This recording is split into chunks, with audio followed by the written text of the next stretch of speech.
There are elements of doing business, there's elements of doing everyday life that require some forms of privacy. A little bit of a contradiction to say, no, you can't use crypto privacy tools when people are out there laundering funds through suitcases of cash. There's three kind of big issues. One has nothing to do with crypto. It's that Americans are sick of data breaches.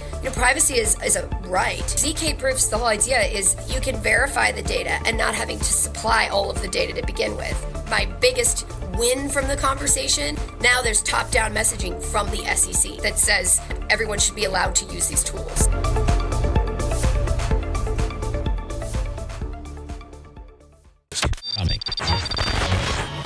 Government officials insist we will continue to keep you informed as this story unfolds. Welcome to the Money Block with Matthew J. Moore, the Bitcoin-focused program that's waking the masses to the fiat money Ponzi scheme. Money is changing, and your freedom is at stake. So stick around and learn how to empower yourself for this new digital age. Now, here's your host, Matthew J. Moore. And welcome, America. Welcome, world. You are here at the right time, right place. This is the Money Block. We are syndicated coast to coast, and I just want to welcome all of you crypto newbies, lovers, and experts, because, man, do we have a great and phenomenal guest today that's going to unpack some great stuff for us. In fact, I just want to let you guys know that if you are watching, because we are on TV, radio, online, so if you're watching online, be sure to like, subscribe, comment, share, be a part of that conversation, because this topic, I think, is going to be relevant to you. A lot of us think about the topics of surveillance and privacy and freedom, and all of that is related to the topic of cryptocurrency, blockchain technology, things that are changing the way we do life, the future of our finances. But as a way of saying thank you for tuning in today, I just want to remind you that you'll see a QR code that pops up right over here. Be sure to scan that, get your phone out, and it's my way of saying thank you because it's a free digital download of my Amazon best-selling book, Foundations for Liberty, which hopefully will give you the tools, ideas, and principles to help prepare you for sovereignty in this coming digital age.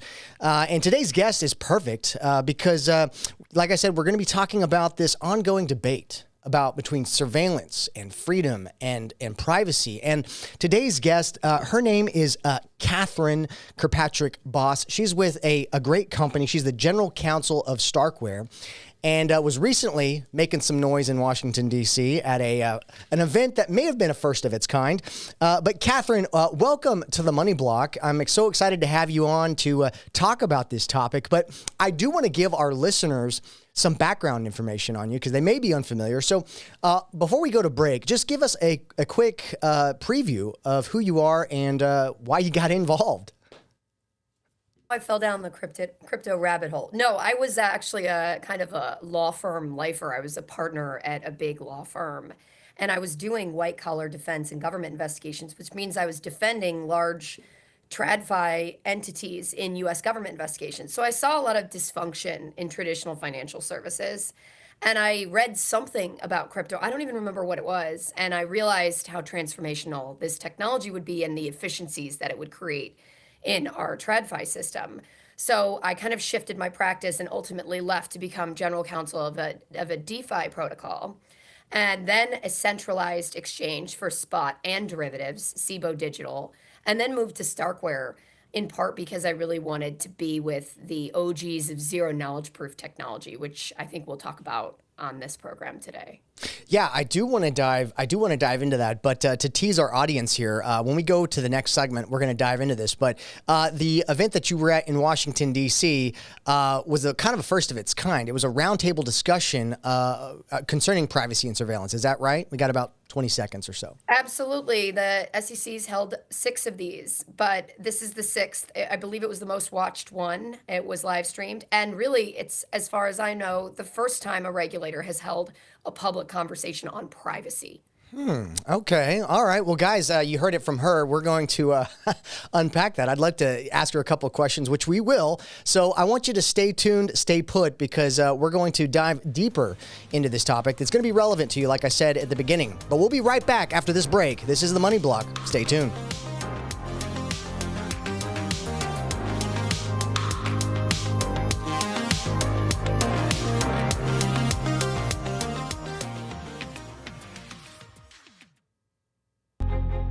What does it mean to be physically, spiritually, and financially free? The right to life, liberty, property, and the pursuit of happiness, these were the ideas that made America. But what happens to these ideas when America's money becomes compromised? What do you do when the very thing that you're working for day after day is fundamentally designed to enslave you? Whether it was a conspiracy or not, you won't believe what is about to happen in this country. Arm yourself today with the truth and build your life on the foundations for liberty. Rediscover freedom in the 21st century and grab a copy of my Amazon best-selling book, Foundations for Liberty. For just $11.99, you can support this radio show by finding a copy on Amazon or by going to mattjmoore.com. Again, that's mattjmoore.com. Don't wait, because freedom is never more than one generation away from extinction. And welcome back, ladies and gentlemen. This is round 2 of the Money Block. Yes, we are back in action. So, man, I hope you got yourself strapped in, because we're going to be covering a topic that is super, super relevant to everybody who's involved in cryptocurrency, digital assets, finances, and I'm so excited that you're here that I want to just thank you. Remind you that you'll see that QR code. Be sure to scan that. That is a free gift. It is a digital download of my Amazon best-selling book, Foundations for Liberty. But we, in the last segment, we're talking to a guest who is involved with a company. She's the general counsel of a company called StarkWare. Her name is Katherine Kirkpatrick Bos, and she was involved in Washington, D.C. not too long ago with the SEC and a roundtable discussion. And we had Katherine share a little bit about herself and her background. But Katherine, people who are tuned in today, they may be unaware of StarkWare and the technology that is being produced there. So give us some background information on StarkWare and what zero-knowledge proofs are and how they relate to cryptocurrency. Sure. So on the panel, it's funny, one of the panelists referred to ZK proofs or zero knowledge proofs as crypto magic. And I love that.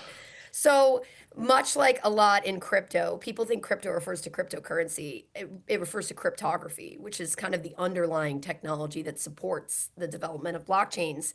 So ZK, zero knowledge proof technology, is also cryptography based. And what it really means is you can prove something is true, like a fact or information is true, without showing the information itself. So my favorite example that I actually used on the panel is, say you have an attractive 21-year-old woman. She wants to go buy wine at a liquor store, and the clerk is hitting on her and he's acting creepy.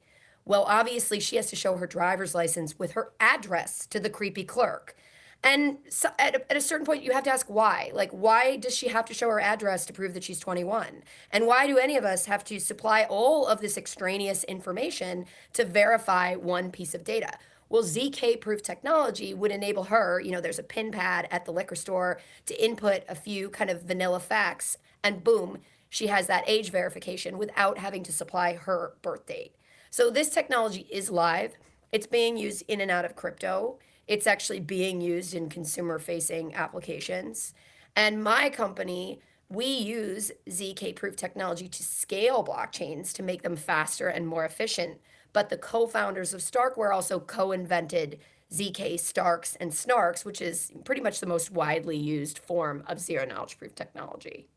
Yeah, and I think all of that is going to be important for people moving forward because, there, as I was saying in cryptocurrency, in digital assets, there's been this stigma, this ongoing process in which regulators, lawmakers have really been building a narrative, not so much over the last year or two, but the regulators have had this narrative about, we need to crack down money launderers. We need to make sure that people aren't doing crimes. And my thought was, well, okay, I mean, if this is really about that, why do we have cash? And why is, there's ongoing debates, especially within the Supreme Court when it comes to, cryptography and what is free speech, code being part of that. But Katherine, I want you to kind of break it down for us because the adoption of digital assets, the adoption of these new digital ecosystems is going to come down to not necessarily lack of regulation, but more so because we need privacy. There are elements of doing business, there's elements of doing everyday life that require some forms of privacy. And these blockchains, oddly enough, they're open source, they're decentralized, they're a ledger that can be audited. And so that's kind of the irony of all this when regulators talk about cracking down on criminals, because, well, I mean, it's a whole lot more efficient to go after criminals when they use blockchain technology than it is cash. The assets are far more traceable. You're absolutely right. And that transparency, there's pros and cons. And the pro is those assets are traceable. You can trace the flow of funds. Now, the regulators have a problem because they say, well, we can trace them until they go into a mixer or a privacy solution. But the reason that we're talking about privacy is there's three kind of big issues that have come to a head vis-a-vis privacy. One has nothing to do with crypto. It's that Americans are sick of like the epidemic of data breaches. You know, you get those letters, I get those letters every couple months. It seems like your data has been accessed.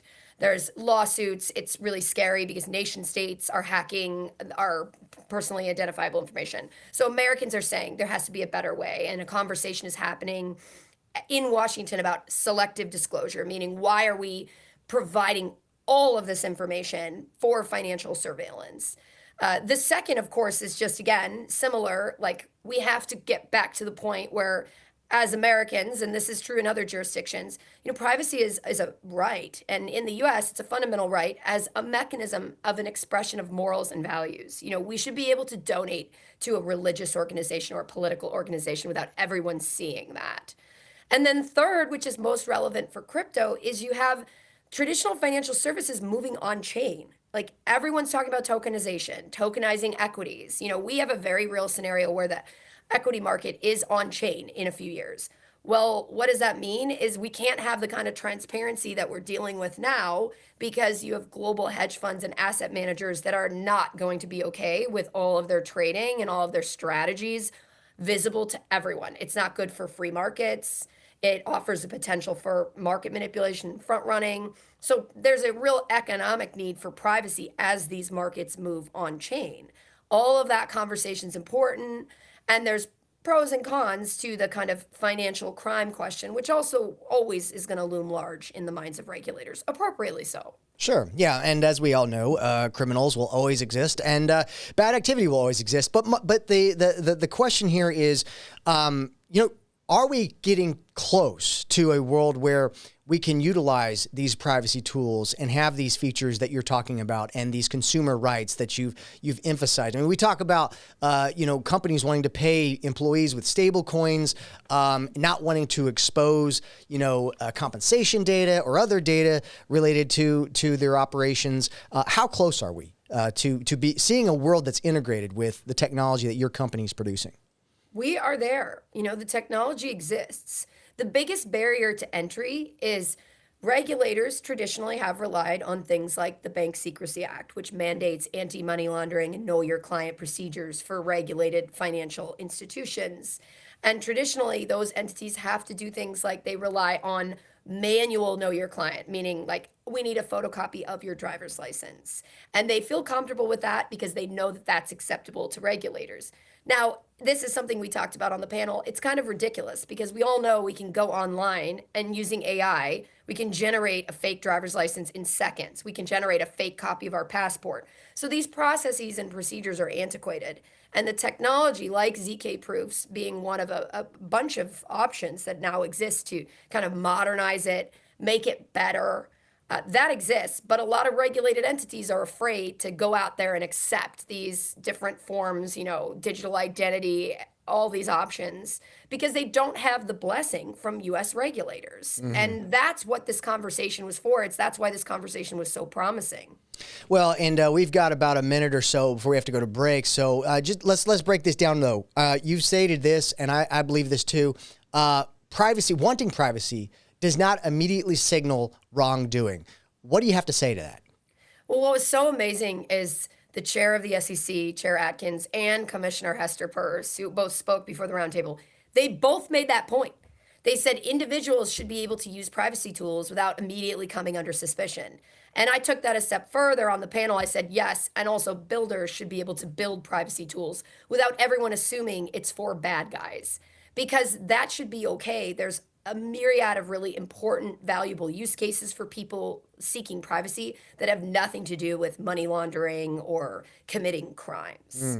So in your opinion, are we headed in the right direction when it comes to conversation in Washington, D.C. about this stuff? Absolutely. The fact that this conversation took place, the fact that the regulators have signaled their openness to learning more about these tools is incredibly bullish. I love it. I love it. Okay, well, that's given me a bit of hope here, but I do want to go deeper into all of this. In fact, I've got some juicy questions I can't wait to ask you when we come back from this next break. But if you're watching this, if you guys are tuned in to the Money Block here, we are, like I said, we are coast to coast. I want you guys to go ahead and you'll see a QR code. Go ahead and scan that. That is a book that's going to help give you the principles and ideas, some of the ideas and principles that we're talking about today that might be relevant to your future financial life. It's my Amazon best-selling book, Foundations for Liberty. Be sure to scan that QR code, get a free download. And you know what? If you got questions about all this, if you want to learn more, you can go to my website, mattjmoore.com. We're going to continue to produce great content for you that will be relevant, and you'll continue to learn and grow with us as we navigate this new space. And with 20 seconds or so, where could people find StarkWare? Is there a website? Yes, we have a website. We have a LinkedIn. You can learn more about StarkWare. You can learn about StarkNet, which is the layer 2 blockchain that we are one of the core developers of. So you can find me on Twitter or LinkedIn. All right, well, we'll give those links here in a minute. But guys, stay tuned, stay put, because we got more to go into. This is the Money Block. We'll see you in a minute.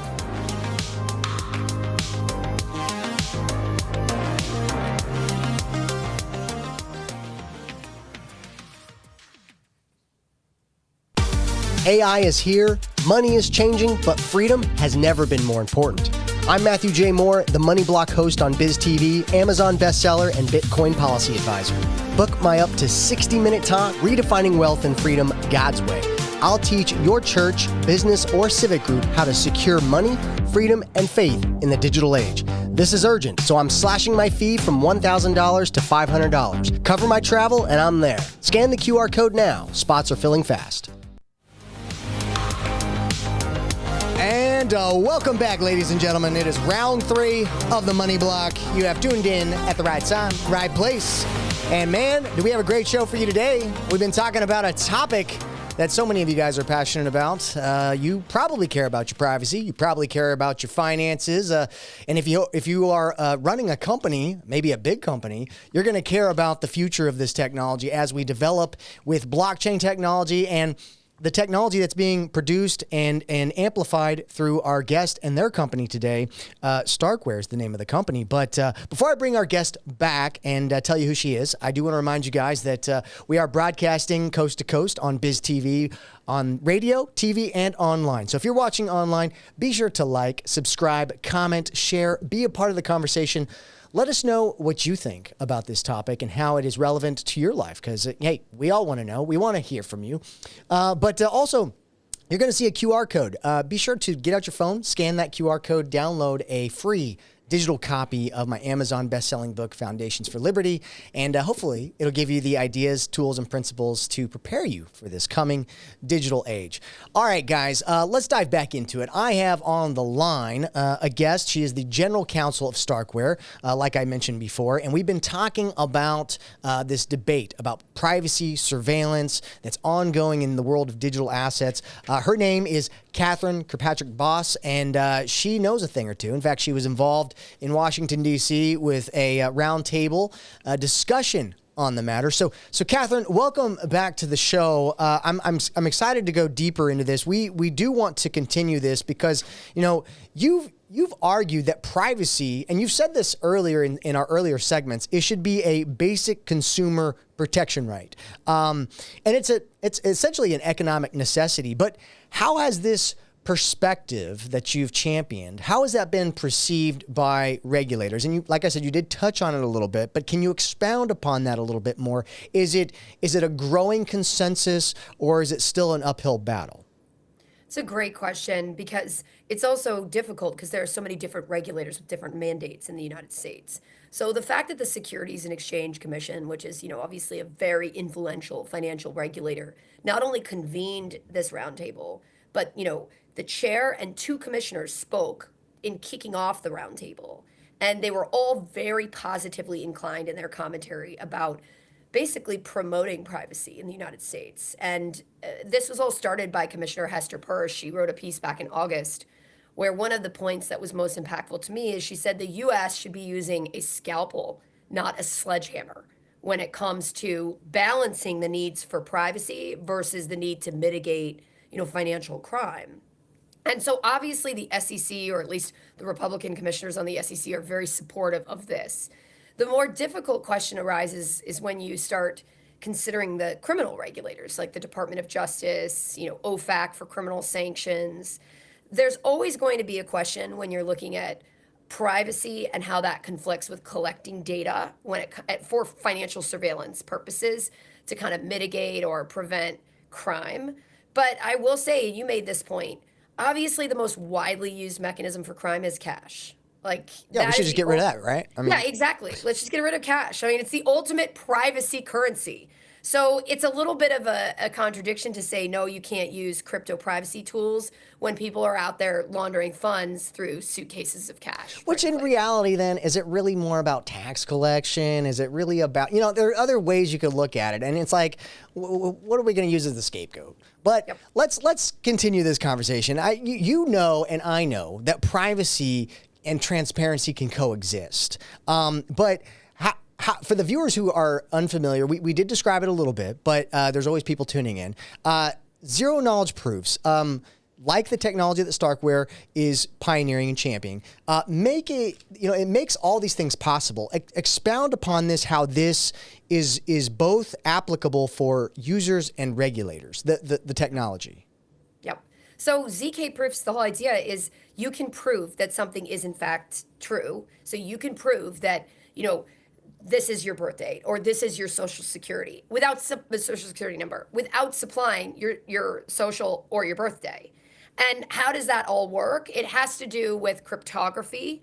It's actually kind of complicated math that I'm not going to get into on this program. But the beauty of it is using these proofs, you can verify the data and not having to supply all of the data to begin with.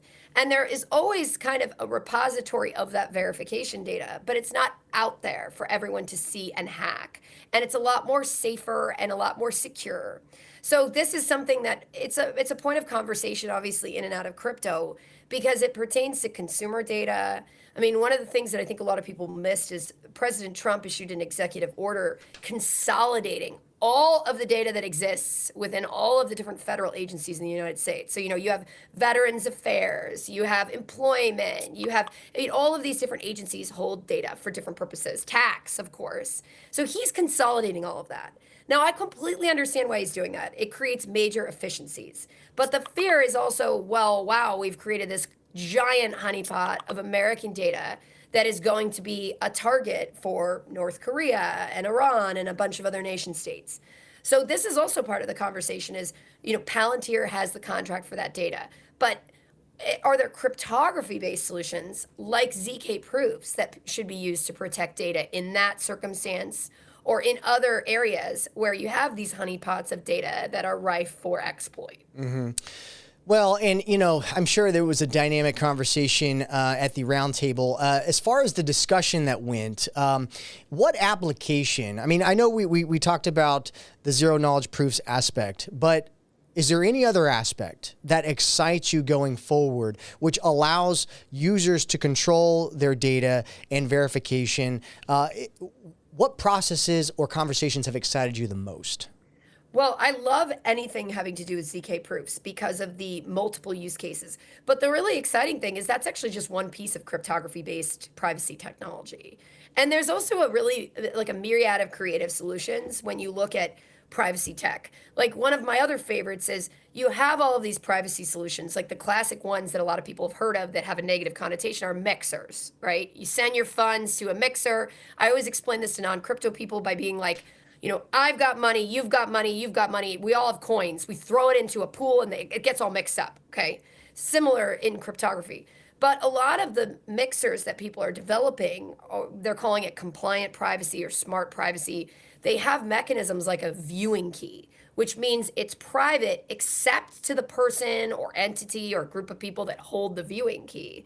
So people can go use the privacy solution, but if a regulator sends a subpoena and says, I think North Korea is using this mixer, then someone can give the regulator the viewing key. And therefore, nobody else can see it, like none of the other users, none of the other market, but the regulator has that data for law enforcement purposes.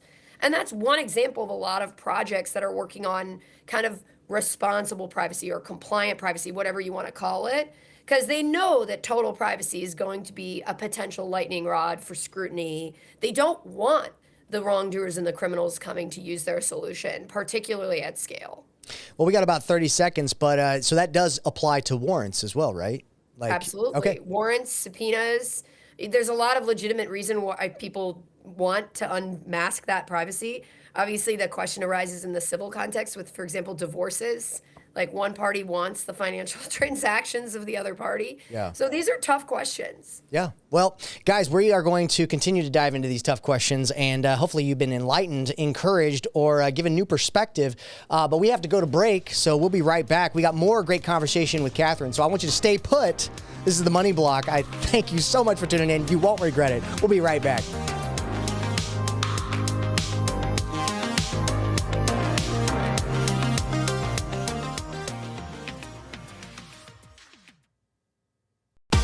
AI is here, money is changing, but freedom has never been more important. I'm Matthew J. Moore, the Money Block host on BizTV, Amazon bestseller, and Bitcoin policy advisor. Book my up to 60-minute talk, Redefining Wealth and Freedom God's Way. I'll teach your church, business, or civic group how to secure money, freedom, and faith in the digital age. This is urgent, so I'm slashing my fee from $1,000 to $500. Cover my travel, and I'm there. Scan the QR code now. Spots are filling fast. And we are back, ladies and gentlemen. It is segment 4, round 4 of the Money Block. And I want to welcome all you Bitcoin newbies, lovers, and experts back to the show. And man, have we had a great conversation today. One that's probably tickled your fancy when it comes to privacy, digital assets, the future of surveillance. What does that look like? How does all this integrate for you personally? If maybe you're a business owner, entrepreneur, maybe you work for a huge corporation. Well, all of this is going to be relevant for you, especially in the near future. And we've had the perfect guest to unpack that. But before we do, I just want to remind you guys that because you've tuned in, I want to say thank you. And there is a QR code that you'll see right there. Be sure to scan that QR code with your phone. It is a free digital copy of my Amazon best-selling book, Foundations for Liberty. And that topic is most certainly relevant to today's conversation. So be sure to read that, digest that, make it part of your life. But man, let's keep this conversation going. On the line, we have somebody from a company called StarkWare. She is the general counsel of this company, and this company is doing great pioneering work when it comes to privacy, scalability, and her name is Katherine Kirkpatrick Bos, and she was in Washington, D.C. recently with a SEC roundtable, and they've been talking about this topic. She was front and center, and Katherine, I want to pick up our conversation here. When we look at the United States and we look globally at other jurisdictions, how does the conversation stack up compared to what's going on around the globe in places like Europe or Asia? Are we being more innovation friendly than some of these other jurisdictions? Yeah, great question. So I would have had a different answer a few years ago.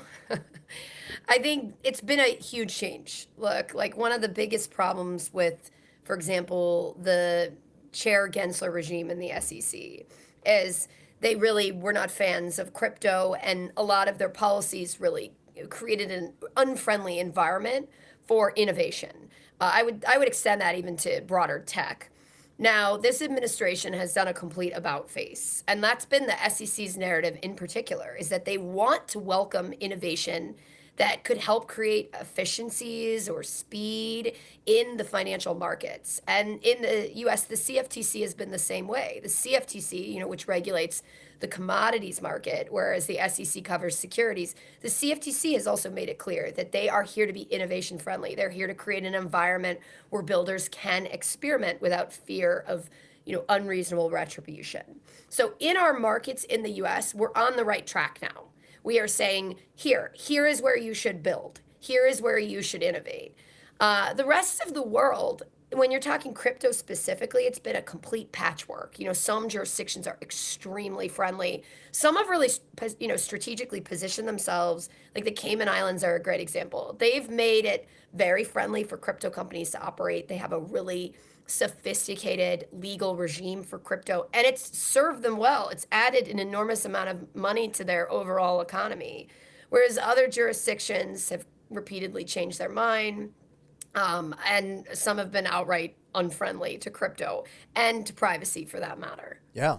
Well, you've made the remarks that Americans and American companies, we need these privacy tools. We're ready for these privacy tools, but missing in this is just clarity, education, understanding.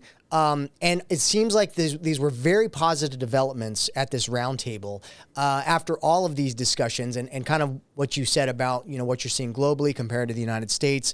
Is this the most optimistic that you've been in a long time? I mean, more so than any other time. Yeah, it's funny because I really think education is the key to unlocking like a further embrace of crypto generally on the legislative level. And I'm sure you felt the same way, but when I first got into crypto, the industry was seen as fringe. There was a lot of like nobody cares attitude in Washington, or there was just a overall attitude in Washington as this is for money launderers or scams or whatever. We have come so far.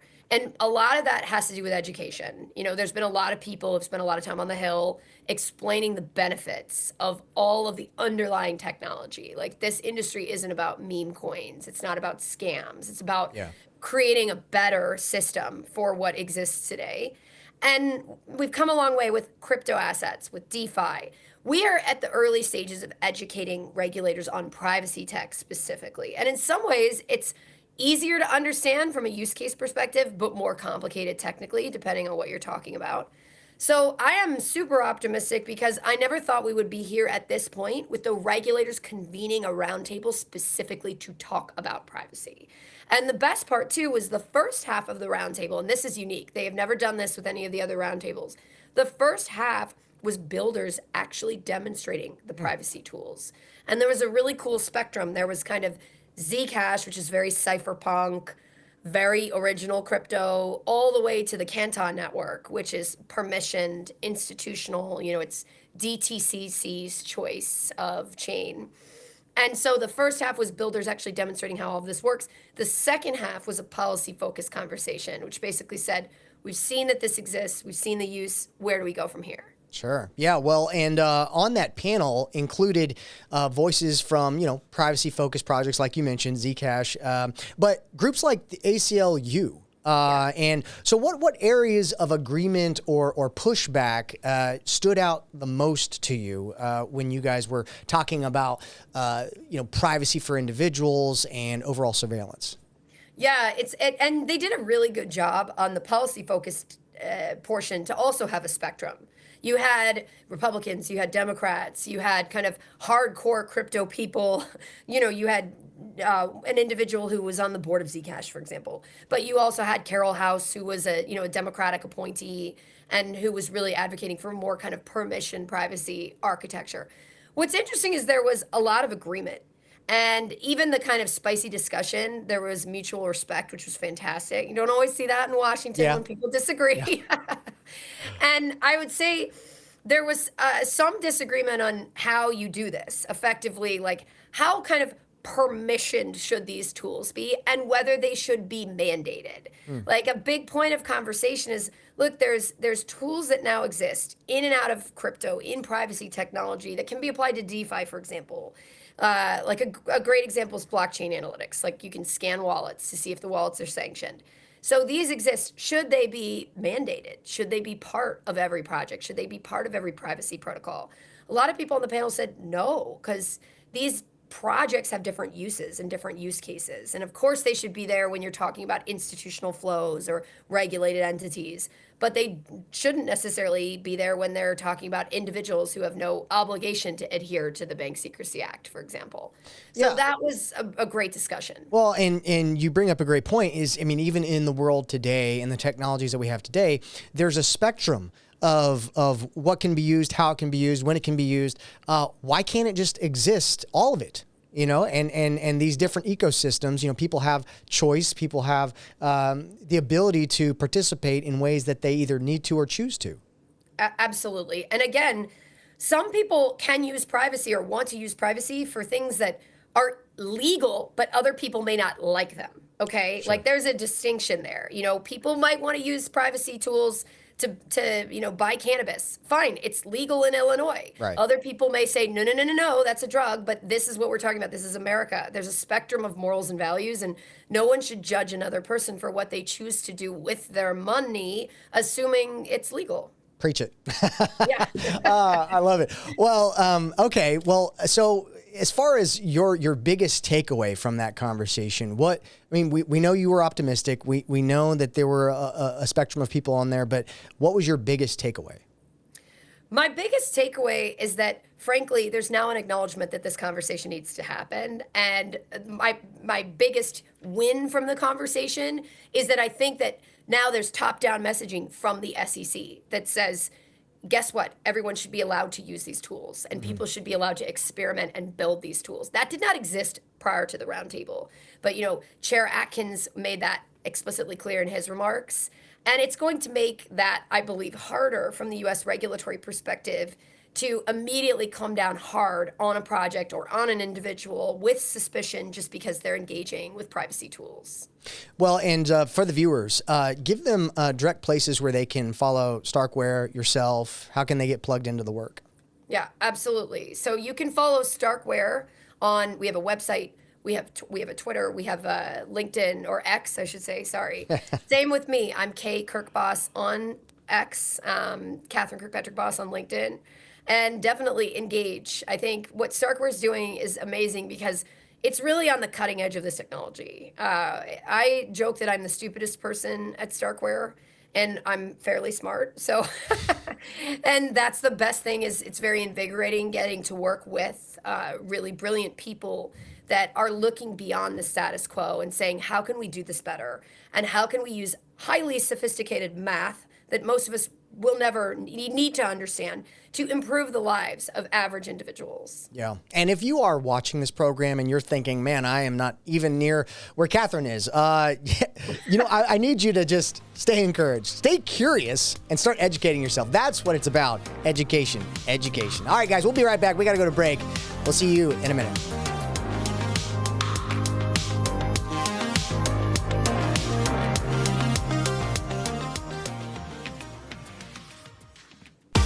AI is here, money is changing, but freedom has never been more important. I'm Matthew J. Moore, the Money Block host on BizTV, Amazon bestseller, and Bitcoin policy advisor. Book my up to 60-minute talk, Redefining Wealth and Freedom God's Way. I'll teach your church, business, or civic group how to secure money, freedom, and faith in the digital age. This is urgent, so I'm slashing my fee from $1,000 to $500. Cover my travel, and I'm there. Scan the QR code now. Spots are filling fast.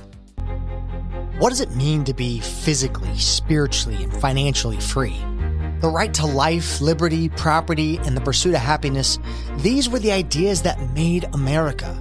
But what happens to these ideas when America's money becomes compromised? What do you do when the very thing that you're working for day after day is fundamentally designed to enslave you? Whether it was a conspiracy or not, you won't believe what is about to happen in this country. Arm yourself today with the truth and build your life on the foundations for liberty. Rediscover freedom in the 21st century and grab a copy of my Amazon best-selling book, Foundations for Liberty. For just $11.99, you can support this radio show by finding a copy on Amazon or by going to mattjmoore.com. Again, that's mattjmoore.com. Don't wait. because freedom is never more than one generation away from extinction.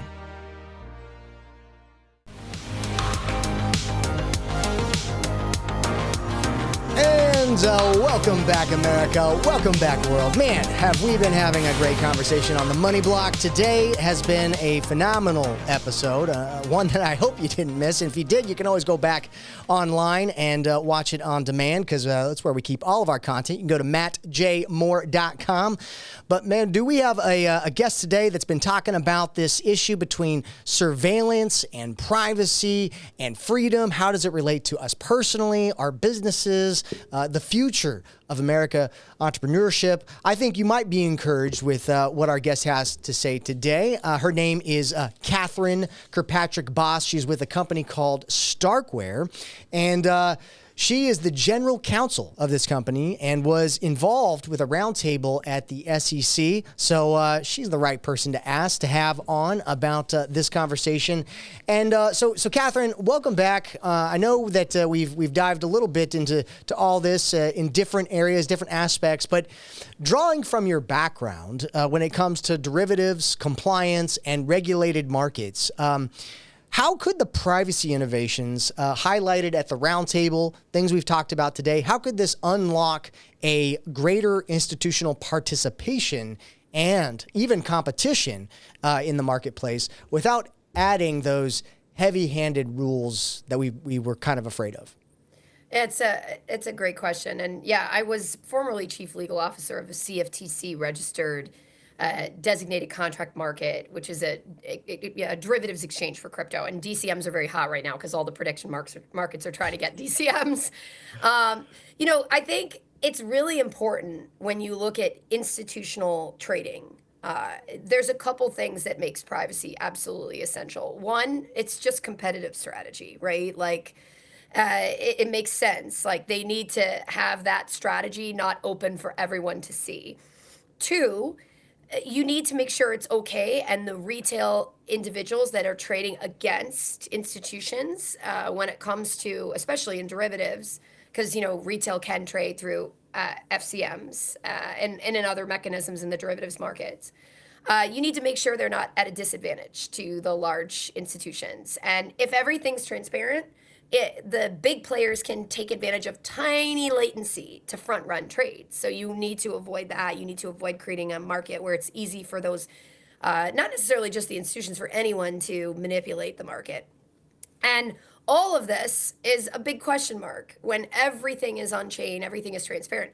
Although we're also at a point where everyone is kind of getting to the point where they acknowledge, oh, wow, the future is 24/7 trading. The future is using, blockchains to improve the trading environment, the speed, the atomic settlement, the using tokenized collateral and derivatives. These are all huge advantages, and it's becoming harder and harder to disagree with these fundamental advantages.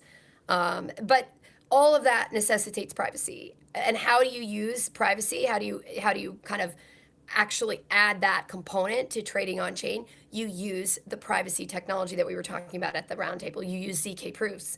And the beauty of this technology is the user has that option, but it doesn't disrupt their flow. It doesn't re-intermediate them. It doesn't create another layer of annoying UX. Like, there's a way to make this seamless.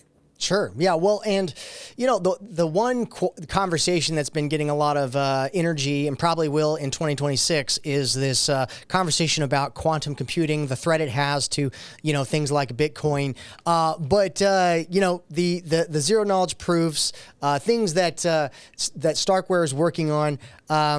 Can you kind of speak on that a little bit? I mean, was any of that touched on with the roundtable? Because I know that there are elements to this technology that I believe you've said is post-quantum. Amazing. And that's also incredibly exciting. So ZK Starks, the kind of zero knowledge proof technology or form of it, as I mentioned earlier, are post-quantum resistant. And that's incredibly exciting because obviously quantum is like the specter over crypto and particularly Bitcoin, right? And one of the things that my CEO is asked about all the time, because he is the guy when it comes to ZK Starks, is what are we going to do about this? He's not worried about it because his point is, look, cryptography is breaking new grounds every single day. Like, it's not like it's just sitting there and everyone's using it. It's the beauty of open source technology is these brilliant developers, they can take the technology that other developers created and they take it and they improve it and they improve it and they build on what exists. So that's compared to all other industries where everybody's constantly starting from scratch. It's like putting the best minds in the world in crypto, and crypto's had this huge intellectual reverse brain drain. Sure. And they're building on it and they're innovating it. So we already have technology that's post-quantum resistant, and you have every day cryptographers working on that technology to make it more resilient and ultimately secure when it comes to quantum technology. Yeah, and when it comes to America, when it comes to our jurisdiction, can you speak to us, tell us about the future of crypto freedom, innovation, and America's competitive edge? Do you have any thoughts around that when it comes to the privacy versus surveillance issue? The beautiful thing about America is ultimately when we get back to our base, this is a place for innovation. This is a place that has always rewarded freedom, innovation, free thinking, which free thinking aligns automatically with creative thinking and thus innovation. So it's always a fantastic point. People will find a way in the USA. Yeah, no, that's true, and that's why I love being here. But those viewers who are watching this, who may be new to this subject, who's learning, who's growing at the same time, give us some practical advice for the viewers. What should they be preparing for? What should they be looking for? How should they be educating themselves? I mean, they should be listening to content like your show, frankly. And they should not be intimidated. That's the biggest piece of advice. Is it's funny how many people are intimidated by crypto generally or by these topics. A lot of times I've dealt with very smart people in financial services that are like, oh, I don't understand that crypto stuff. I'm like, look, you understand derivatives, yeah. You can understand Bitcoin. So all that's intimidating is that a lot of people in this space use a different vernacular. They use different vocabulary. So sometimes you have to kind of learn the language first, and then everything kind of unlocks. So start listening to content, watching and listening to shows like this. And once you start feeling more comfortable with the basic concepts, educate yourself and get that confidence you need to engage. Okay. And one more time, if people wanted to follow you, StarkWare, how do they get plugged in? All the links. Absolutely. So you can follow us on X. You can follow StarkWare on X, on LinkedIn. StarkWare on our website produces a lot of great content. And you can follow me on X at Kate Kirk Bos with one S. I love it. Well, Katherine, this has been a great conversation. I thank you so much for joining me on the show. And viewers, if you like this, be sure to share, like, comment, subscribe, be a part of the conversation. Let us know, let Katherine know what you thought about her ideas today and what she's doing. But more importantly, stay tuned, come back, because we're here at the same time, same place. We'll see you guys on the next episode of The Money Block. Adios.